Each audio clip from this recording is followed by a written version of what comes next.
السلام علیکم ورحمۃ اللہ تعالی وبرکاتہ۔ قیامت کے دن سرکار دو عالم صلی اللہ علیہ وسلم کی قبر انور سے جلوہ گری۔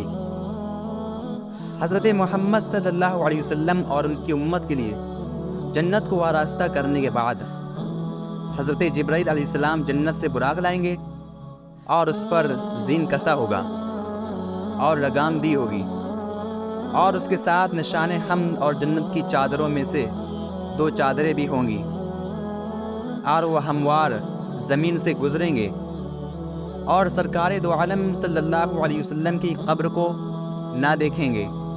اس کے بعد آپ کی قبر سے نور کا ایک ستون ظاہر ہوگا جو آسمان کے کناروں تک پہنچے گا۔ اس کے بعد جبرائیل علیہ السلام کہیں گے کہ اے اسرافیل، حضرت محمد صلی اللہ علیہ وسلم کو پکارو، بے شک تمہاری ندا سے تمام مخلوقات جمع ہو جائے گی۔ تو اسرافیل علیہ السلام کہیں گے کہ اے جبرائیل، تم سرکار دو عالم صلی اللہ علیہ وسلم کی دنیا میں دوست تھے، تم ہی ان کو پکارو۔ جبرائیل علیہ السلام کہیں گے کہ میں ان سے شرماتا ہوں۔ پھر اسرافیل علیہ السلام اصرار کریں گے کہ تم ہی پکارو۔ چنانچہ جبرائیل علیہ السلام کہیں گے کہ السلام علیک یا محمد صلی اللہ علیہ وسلم، مگر کوئی اس کا جواب نہ دے گا۔ اس کے بعد جبرائیل علیہ السلام اور عزرائیل علیہ السلام کہیں گے تم پکارو۔ تو عزرائیل علیہ السلام کہیں گے پاک روح مقدسہ اور حساب کے فیصلے کے لیے اور اللہ رحمان کے حضور میں پیشی کے لیے اٹھ۔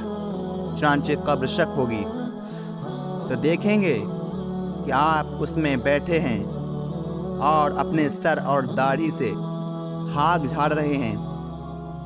تو جبرائیل علیہ السلام حضور کی طرف آگے بڑھیں گے اور آپ کو دونوں کھلے دیں گے۔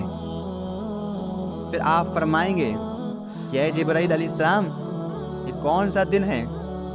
جبرائیل علیہ السلام کہیں گے کہ یہ قیامت کا دن ہے اور یہ حسرت اور ندامت کا دن ہے۔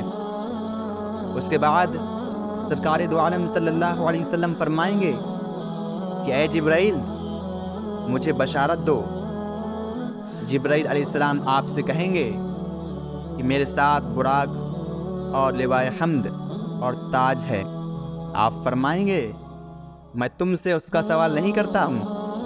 اس کے بعد حضرت جبرائیل علیہ السلام کہیں گے کہ آپ کی تشریف آوری کے لیے جنت آراستہ کی گئی ہے اور آتش دوزخ بند کر دی گئی ہے۔ پھر آپ فرمائیں گے کہ میں تم سے یہ بھی نہیں پوچھتا، بلکہ میں تو اپنے گنہگار امت کے حال سے کے متعلق سوال کرتا ہوں، شاید تم نے ان کو پلسرات پر چھوڑا ہوگا۔ اس کے بعد حضرت اسرافیل علیہ السلام کہیں گے کہ اے محمد صلی اللہ علیہ وسلم، مجھے اپنے رب کی عزت کی قسم ہے کہ اب تک سور نہیں پھونکا۔ پھر آپ علیہ السلام فرمائیں گے اب میرا دل خوش ہوا اور میری آنکھ ٹھنڈی ہوئی۔ آپ تاج لیں گے اور براق کے قریب ہوں گے۔ پھر براق کہے گا کہ مجھے اپنے پروردگار کی عزت کی قسم ہے، محمد بن عبداللہ بن تہامی صاحب قرآن کے علاوہ دوسرا کوئی مجھ پر سوار نہیں ہو سکتا۔ آپ فرمائیں گے کہ میں ہی محمد صلی اللہ علیہ وسلم ہوں۔ یہ کہہ کر آپ اس براق پر سوار ہوں گے اور جنت کے دروازے کی طرف تشریف لے جائیں گے اور سجدے میں گر پڑیں گے۔ تو منادی ندا دے گا کہ اپنا سر اٹھاؤ، یہ رکوع اور سجود کا دن نہیں ہے بلکہ حساب اور عذاب کا دن ہے۔ سر اٹھاؤ اور مانگو، جو مانگو گے دیا جائے گا۔ تو آپ عرض کریں گے الہی، تو نے میری امت کے بارے میں مجھ سے وعدہ کیا تھا۔ اللہ تعالیٰ فرمائے گا میں تم کو وہ چیز دوں گا جس سے تم راضی ہو جاؤ گے۔